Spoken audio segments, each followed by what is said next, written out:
Hello and welcome to my channel.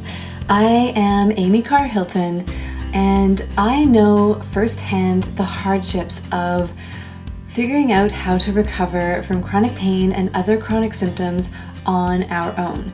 So I'm inviting you here to explore our pain mastery together because it is you who has the greatest power to influence your own pain healing. And I really want to share this experience with you. So we've talked about what exactly these 4 elements are and what it means to use them in your recovery. Now let's talk about why we need these 4 elements of compassion for self, awareness of our pain context, reassurance of our safety, and exposure to our triggers. So just consider for a moment what element or elements might be missing in your approach to healing and in how you show up in life. Are you extraordinarily hard on yourself? What if you were to have more compassion for where you're at, for your strengths and weaknesses as a perfectly imperfect human being? How might that change how your brain sees your need for protection? Are you lacking awareness of the factors that make up your unique pain context? If you were to bring more attention to the avoidance behaviors and physical and emotional sensations that increase the context in which you feel pain, what do you think that could do for your pain experience and for your healing process? Are you constantly worrying about what your pain means for your physical, emotional, or social safety? If you could shift a tendency toward rumination and hypervigilance of your symptoms to body trust, emotional confidence, and social security, how might your brain's view of your safety change?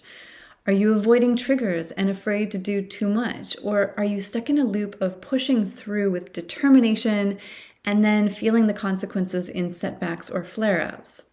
Now, what if we were to approach exposure to triggers gradually with trust? What might happen? So using all 4 elements of care is how we teach our brain that we are safe, no matter what tools or practices we feel drawn to. Now, some people love to journal, some prefer movement or body-focused therapy. Others like to focus on education and understanding the science behind it. You might want to go to therapy or use nervous system regulation, parts work, tapping, yoga, meditation, breath work. The list of practices and tools you can use are endless, and they're all helpful if they have the 4 elements of care. All of these things can help, but they can also be totally meaningless and a waste of your time and energy. Or they can even be harmful if we're not using compassion, awareness, reassurance, and exposure. We can do all the right things, but if we're just going through the motions and not putting intention behind it, or if we're not understanding why we're doing it, there's no lasting benefit. So you might have noticed this with all the free practices on YouTube and Instagram. They can be very helpful if the 4 elements of care are present with them. But if they're not, you might find yourself feeling stuck or even going backwards. So when I talk to new clients who have been working in a mind-body approach but still feeling stuck, the first thing we do is look at the care elements they're unfamiliar with or ignoring, and that generally makes all the difference. So until they start looking at the 4 elements of care, they find they get some traction with some tools and some practices. They make some progress, maybe with parts work or therapy, but it's short-lived. And then when symptoms come back, it's even more frustrating or scary because trust was starting to come in and then it's just dashed away. And this is a pretty dramatic swing usually. So by using the 4 elements of care, we're still going to have ups and downs. Neuroplastic healing is not a progressive linear healing. It's not like tissue healing. There's going to be slips and surges, let's call them, ups and downs, bit of a roller coaster. But by using the 4 elements of care, those swings become less dramatic and we have more trust and we know that the up is coming after the down. So I see people who have been doing trauma work, emotional freedom technique, journaling, working with a therapist or a coach, doing other online programs that teach them parts work or pain reprocessing. And they're doing really good work in trying to rewire their brain. but they have some old sabotaging habits that haven't been addressed yet. So these habits are often the thing that get us stuck in neuroplastic pain in the first place. So how can we realistically expect healing to happen if we haven't changed the key factors that got us there? So the first is in compassion for ourselves. When we've lacked compassion for ourselves throughout our life, we've shown our brain we need protection through our tendencies toward perfectionism, people-pleasing, being hard on ourselves, that we're not good enough to be accepted or valued in our community. The brain sees that as a threat in the same way it sees us putting our hand on a hot stove a threat. So we need to fit in with our family and our peers to survive. It might not seem like it with modern technology. It appears as though we can live in total isolation from others and be fine, but this is not the case. We do need others to survive. It's a fact. And it is actually a fact that the brain takes very seriously. It will alert us with pain or other symptoms when we're not being compassionate toward ourselves. And over time, in that protective state, it might just keep us in pain constantly until we can convince it that we are, in fact, safe. So we also need to be aware of the factors that make up our pain experience context. Now, what do I mean by context? This is often a little bit tricky for people to get. So consider this. Do you think a right-handed professional violinist cares more or less than a right-handed barista about a broken left index finger? So I play cello, I don't play violin, but if I imagine I'm holding a violin with my left hand being my fingering hand, bowing with the right. Now, if I broke my left finger as a violinist, that is going to crush me. That is going to completely destroy my life. If I hurt my index finger and my left hand as a barista, I'm going to be annoyed. I'm going to have trouble making coffee, but I'm still probably going to be able to go to work. It's going to heal eventually. I'm not going to worry too much about it, right? So the violinist is definitely going to be more affected by this injury and have more potential for a lasting neuroplastic or neural pathway to that pain alert.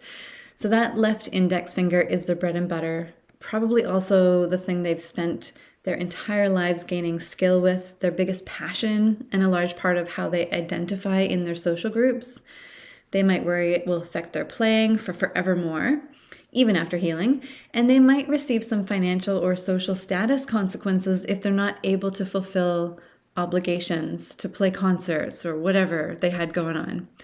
And they also might feel left out of the very things that matter most in their life.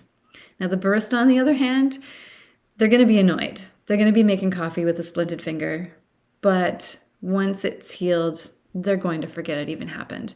They'll be filling out a medical form one day, the health history form, and they'll be writing down like all their broken bones, and they'll be like, oh no, I haven't had any broken bones. But in fact, they have, right? So safety reassurance is just an absolute must when it comes to teaching our brain that it can let go of the protective pain alerts. And this might seem pretty straightforward, but how many times have you gone for manual therapy, injections, a surgery, exercise, yoga, all of these things we do to fix our body with an attitude of fixing a broken body? What message do you think we're giving the brain when we're constantly trying to fix the body? This is the opposite of safety reassurance. When we approach these methods of healing through a lens of being damaged, we are telling our brain that there is something wrong that we need to be alerted to. So this is why, even as a manual therapist, I encourage my chronic pain clients to actually stop manual therapy for a while.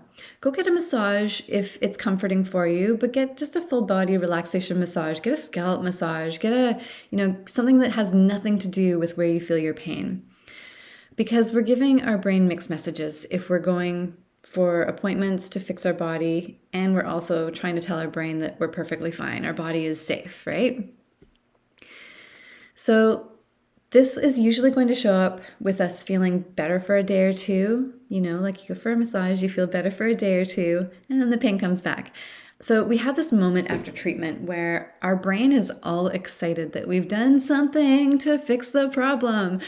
But if safety reassurance isn't there and we're just telling our brain that there was something broken in our body, then it's going to go right back to alerting us to what it was trying to get our attention to in the first place.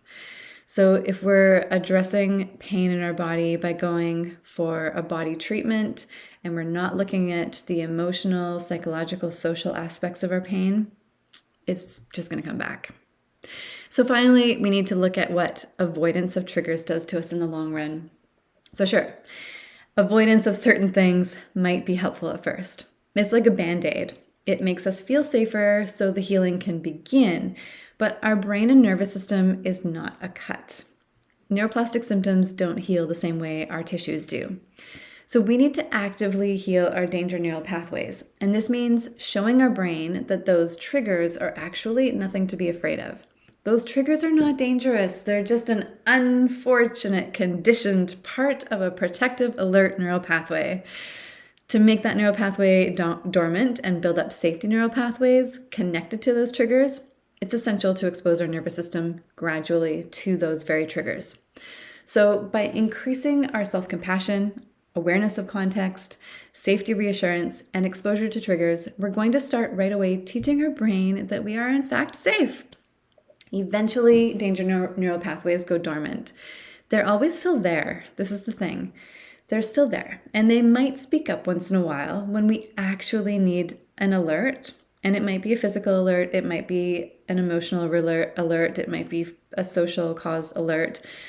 But those danger pathways will speak up for you when you need the alert. They just won't be stuck in that volume turned up, loud position. Instead, you'll have been building safety neural pathways which get stronger and stronger and stronger until your brain assumes you're safe and you can just go about your life as you see fit.